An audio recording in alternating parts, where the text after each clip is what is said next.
Olá, tudo bem com vocês? Sejam bem-vindos a mais uma aula de língua portuguesa. Eu sou a professora Elívia Soares. Na aula anterior, nós falamos sobre os verbos no texto de memórias literárias. E hoje nós vamos falar da pontuação, a pontuação no texto de memórias literárias. Então, para a gente iniciar, vamos ver o que é a pontuação e quais os principais sinais de pontuação, que nós temos na língua portuguesa. Os sinais de pontuação representam os recursos atribuídos à escrita.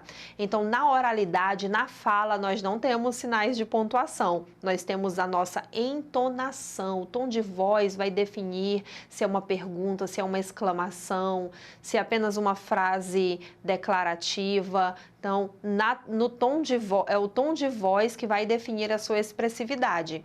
Agora, os sinais de pontuação, eles estão na escrita. Dentre suas muitas finalidades está a de reproduzir pausas e entonações da fala. Aí vocês estão vendo aí, os sinais de pontuação mais comuns: o ponto, a vírgula, a interrogação e a exclamação. E esses sinais de pontuação, respectivamente, estão ao lado aí de cada nome. E outros sinais de pontuação, nós temos ponto e vírgula, dois pontos, reticências, aspas, parênteses e o travessão. Nós vamos falar sobre alguns desses sinais de pontuação no texto Memórias Literárias. Vamos relembrar o texto Doces Memórias e nos trechos desse gênero Memórias Literárias, vamos verificar a pontuação e como elas foram importantes na escrita do texto. Vamos lá, gente? Olhem só. Nós temos aí no primeiro parágrafo, de Doces Memórias: na calçada de minha casa, sentado na cadeira de balanço, vejo um carro com um alto-falante anunciando a venda de mel. Olhe o mel de engenho da Bahia, é o melhor doce para adoçar a sua vida. Venha conferir, venha conferir. Ouvir isso me fez voltar ao passado, à minha infância. Ah, que saudades! Gente, observem nesse fragmento, nesse primeiro parágrafo, que o sinal predominante, o que mais aparece aí nesse parágrafo é o ponto de exclamação. Para que serve o ponto de exclamação?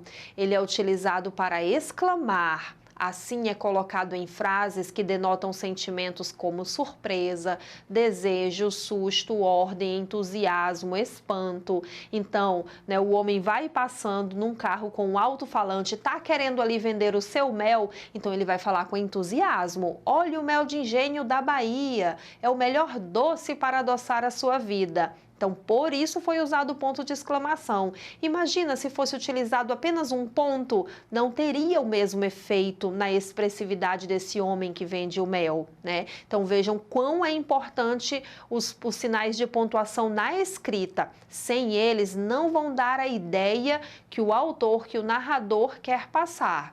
Continuando, gente, vamos falar agora dos dois pontos. E para falarmos dos dois pontos, vamos ler mais um trecho do gênero Memórias Literárias, intitulado Doces Lembranças. Vamos lá. Os meus pais viviam da agricultura. Meu pai trabalhava de sol a sol na roça, com meus irmãos mais velhos. A minha mãe e as minhas irmãs ficavam em casa, cuidando das tarefas do lar. No tempo da colheita, toda a família ajudava. Meu pai sempre dizia: vamos trabalhar para não faltar comida na nossa mesa. E realmente não faltava. Gente, olhem que nesse fragmento o narrador está contando, mas ele coloca tal qual a fala do pai, a frase que o pai dizia, por que tinha de trabalhar. E para colocar a fala do pai, vejam, meu pai sempre dizia, dois pontos. Então, o que é os dois pontos, né? Para que serve esse sinal de pontuação? Esse sinal gráfico é utilizado antes de uma explicação, para introduzir uma fala ou para iniciar uma enumeração. Nesse caso, gente, no gênero Memórias Literárias, foi utilizado para introduzir uma fala, no caso, a fala do pai do narrador, né? Não foi utilizado para enumerar, por exemplo, quando colocamos comprei chocolate, comprei, dois pontos, né? Não tá sendo utilizado para iniciar uma enumeração, enumerar algo, mas sim, nesse trecho, os dois pontos estão sendo utilizados para introduzir uma fala. Então, antes da fala, colocou aí os dois pontos. Olhem só, gente, nesse trecho também nós temos o uso das aspas. Olhem o trecho destacado. Meu pai sempre dizia, dois pontos. Aí observem esse trecho aí destacado, essa frase. Abre aspas e ele diz, vamos trabalhar para não faltar comida na nossa mesa. Fecha aspas. Por que foi usadas aspas? Para que servem as aspas? O uso das aspas é utilizado para enfatizar palavras ou expressões, bem como é usada para delimitar citações de obras e empregada nos discursos diretos para enfatizar algo no texto. Então vejam que as aspas nesse trecho, ela foi utilizada para empregar o discurso direto. O que é o discurso direto?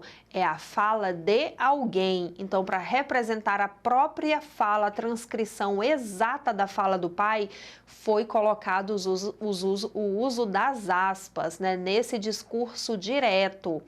O que poderia substituir aí as aspas? Nesse caso, como se trata da fala do pai, poderia ser substituído pelo travessão, mas no gênero Memórias Literárias não é comum o diálogo entre personagens, e sim o narrador lembrando, né, das suas memórias, de algo que ele viveu. Então ali para dar ênfase na fala de alguém, para colocar como alguém ali, seu familiar, alguém falava, usa-se as aspas para colocar sua fala rapidamente, mas você não vê o uso recorrente do travessão dentro do gênero Memórias Literárias. Como se trata apenas de uma fala, então optou-se por utilizar as aspas.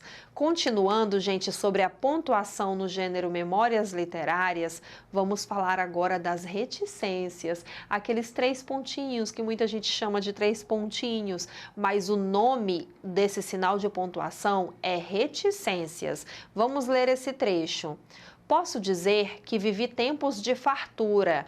Eita, que fartura! Quando me vem à mente a época das moagens, desse tempo eu trago comigo as mais doces lembranças. Tão doces quanto o mel produzido no engenho do meu pai. Vejam, gente, o uso das reticências depois da palavra moagens, depois da palavra lembranças. E no gênero Memórias Literárias, as reticências, elas são comuns, porém outros textos já não são. Nós estamos trabalhando aqui dos sinais de pontuação no gênero Memórias Literárias. E por que, gente, esse sinal de pontuação é comum no gênero Memórias Literárias? E o que é o uso das reticências? Vamos lá, gente. As reticências servem para suprimir palavras, textos ou até mesmo indicar que o sentido vai muito mais além do que está expresso na frase. Então vejam que as reticências nesse trecho foram usadas para quê? Para indicar que o sentido vai muito mais além do que está expresso na frase, né? Ela tinha muita coisa mais a dizer, ela suspira com as suas lembranças, e essas lembranças elas trazem saudades, e por meio disso, para mostrar, né, que aí teria que o sentido daquelas lembranças ia muito mais além, utilizou-se as reticências. Olha só, leiam comigo. Vejam que no trecho as reticências foram usadas com o objetivo de prolongar a ideia, indicar que o sentimento do personagem em relação às suas lembranças se estendem, indicando saudade. Logo, é o uso das reticências que passa essa sensação ao leitor. É o uso das reticências que provoca essa sensação no leitor de continuidade, de que aquela ideia está sendo prolongada. Vamos lá, gente. E trabalhando mais um sinal de pontuação no gênero Memórias Literárias, vamos falar da vírgula. E para a gente finalizar, né, os nossos sinais de pontuação de hoje, vamos falar da vírgula. A vírgula, gente, ela tem muitas regras de uso. Porém, hoje nós vamos aprender uma regra. No decorrer das séries escolares de vocês, vocês aprenderão outras regras. E olhem só, vamos ler esse trecho. Na cidade, não havia ninguém que não conhecesse o engenho do senhor Pedro Simplício. Nesse tempo, o sítio ficava ainda mais alegre e, nos finais de semana, a festa era sagrada. Gente, nesse caso, nesse trecho, né, o que eu quero destacar aí para vocês, que está em destaque, né, no fragmento, é que você usa as vírgulas em expressões que indicam lugar, tempo, modo. Então, você usa a expressão e coloca vírgula. Olhem só, na cidade, vírgula, não havia ninguém que não conhecesse o engenho do senhor Simplício. Então, em que lugar? Na cidade. É uma expressão que indica a circunstância de lugar. Então, após a circunstância de lugar, vírgula. Olhem no outro período. Nesse tempo, o sítio ainda ficava mais alegre. Quando o sítio ficava ainda mais alegre? Nesse tempo. A expressão nesse tempo indica a circunstância de tempo. Logo após a circunstância de tempo, você coloca vírgula. E nos finais de semana, a festa era sagrada. Qual é a expressão aí que indica tempo? Nos finais de semana. Por isso que após essa expressão coloca-se a vírgula. Entendido sobre essa aula? Vamos fazer um exercício para ver se vocês entenderam as regras dos usos dos sinais de pontuação no gênero Memórias Literárias? Vamos lá, gente, vamos lá. Questão 1. Coloque a vírgula de acordo com a regra que estudamos. Nos dias de primavera, eu sempre saía para colher flores. O que a gente estudou agora? Onde vai ficar essa vírgula? Depois da palavra primavera. Por quê? Porque nos dias de primavera é uma expressão com a circunstância de tempo. Então, após a circunstância de tempo, vírgula. Nos dias de primavera indica tempo. Letra B. Às 7 da manhã estava na escola. Onde fica vírgula? Após às 7 da manhã, após a circunstância de tempo.